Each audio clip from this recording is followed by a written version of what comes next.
Hey guys, and welcome to the final episode in No Blurred Lines.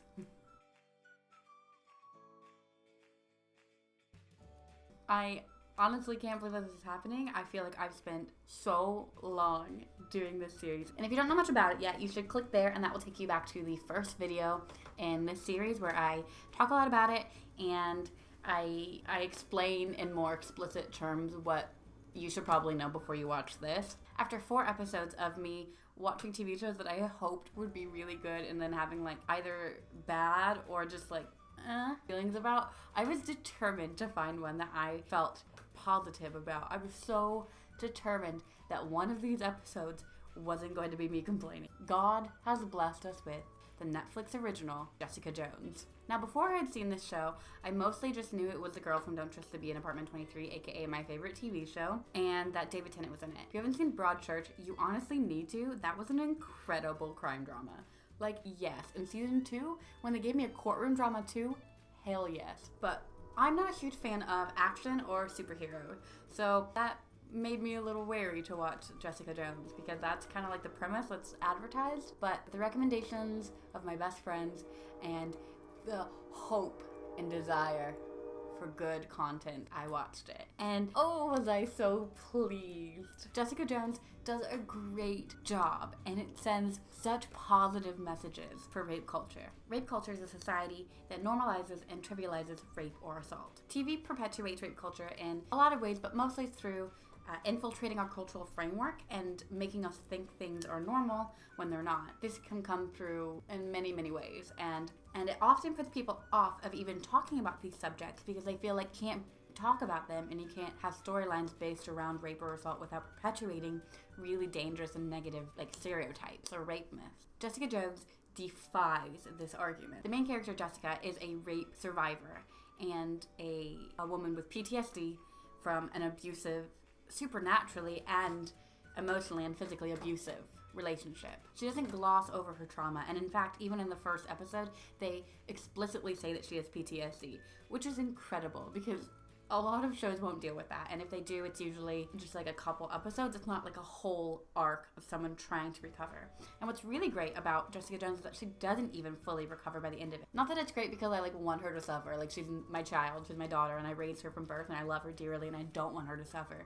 But it's incredibly realistic that like triumphant moment was so triumphant and so wonderful, and it was her healing, but it wasn't her healed because that doesn't happen quickly, and it doesn't happen just through wanting it to happen. It takes time and support and like so many other factors than just being ready to be healed. Okay, Jessica's super strength, and Kilgrave, who is David Tennant and the evil bad guy, he has the ability to control minds, and that is how he was able to abuse and rape and manipulate Jessica for their entirety of the relationship. This power is like a caricature of abuse and of manipulation, and it is such an interesting thing to give the bad guy and to show that while Jessica did these things or did give consent, she didn't give consent and she didn't do those things, and it's just a really powerful allegory for IRL, non-superhero, intensive, abusive relationships. The thing I like the most about the show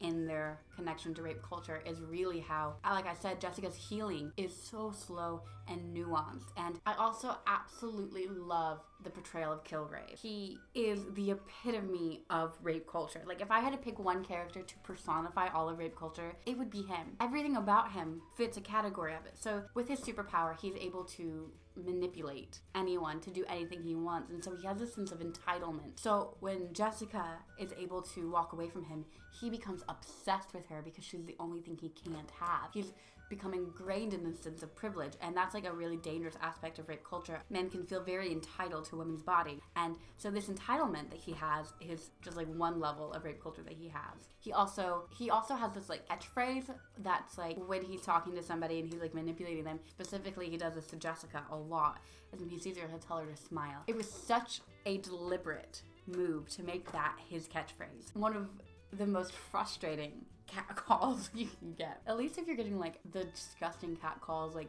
there's this righteous fury that you get that everyone around you can relate to. But if you're just told to smile, you're gonna have people who tell you just to brush it off because they're just like, they think you're pretty or something. I don't want you to think I'm pretty. I want you to not think anything.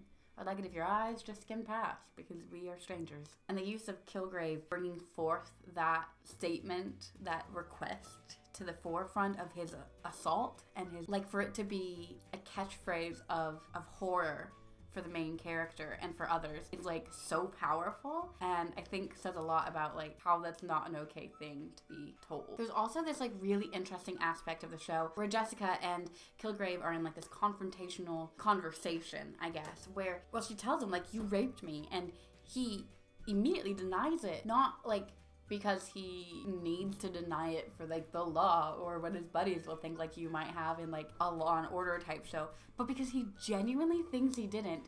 He genuinely thinks that he didn't manipulate her. He has this complete denial over how his power is a form of assault unless he's using it as an assault. And I think that's so interesting because while to the viewers and to Jessica, it's so clear that he raped her, that she had no consent, that she had no autonomy. It's not clear to him.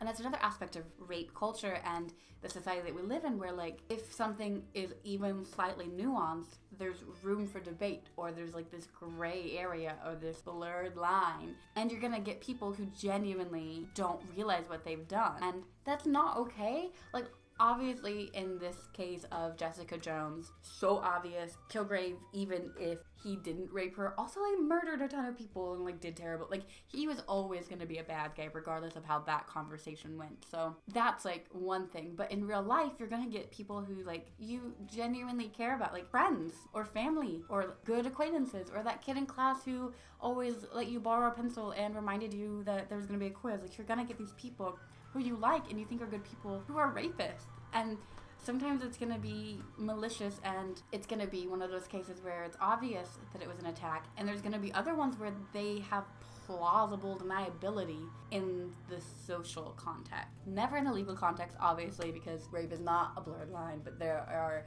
nuanced social constraints that make it seemingly nuanced. There was a survey done on like 86 college students that asked if they had intentions of raping a woman, and 13.1% said yes. Horrifying. But what's more horrifying was that 31.7% said that they force a woman to have sex with them if they knew that they could get away with it. So assuming that the guys who said that they would rape someone also said that they would be willing to force a woman into it if they knew they wouldn't get in trouble, then that's still 18% of people on the low end that like openly admitted to being willing to force a woman into it. They like openly admitted to being willing to rape someone, and they also were unable to call it rape, which means we might be able to take as they didn't know that that would be rape. And I can't with that. I can't with it. I can't. Oh. And so shows like Jessica Jones, where it like shows a character as an obvious villain, also unaware that he's a rapist, but making sure that the message of the show is he's a rapist, he's awful. Look at how much it screwed up our main character's life. It's really good. Like, the show does a really good job portraying that. This is also a really good example of how you can use assault or rape or abuse as like the backbone for your show without glorifying it, sexualizing it, or even showing it. They don't need to show Kilgrave raping Jessica in order to have that be a predominant part of the show. It's like really refreshing and nice to just see someone who's had really, really terrible things happen to them, and they have PTSD work through that in like a human way. I think it's also really interesting that Jessica's main superhero's power or whatever is her strength. I think that is like a good message as well of like, it doesn't matter how strong you are, like it's not weak people who get raped, like it's anyone. And I think it's really powerful for people who are watching that to know that even if they had been stronger physically, that doesn't necessarily mean they would have been safer. I really like this show, and I think it is a wonderful example of how you can have characters who have gone through horrible things and who are broken a bit still be strong and still be human and still be interesting and still like be complex human characters. I just really like it. The show also deals with like other really cool things. Like, I read this review that was talking about how like Kilgrave is like the physical manifestation of mental illness, and I'll link that below because like What? I wonder if there's gonna be another season. Jessica Jones season 2.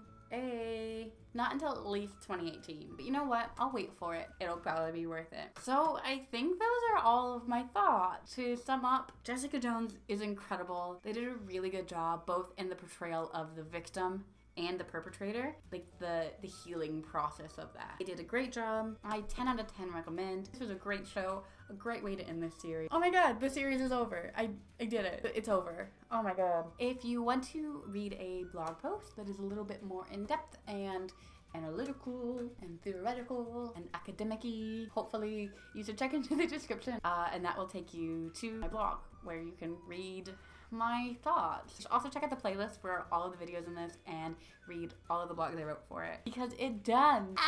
It's done. We did it. I'm so excited. Yay.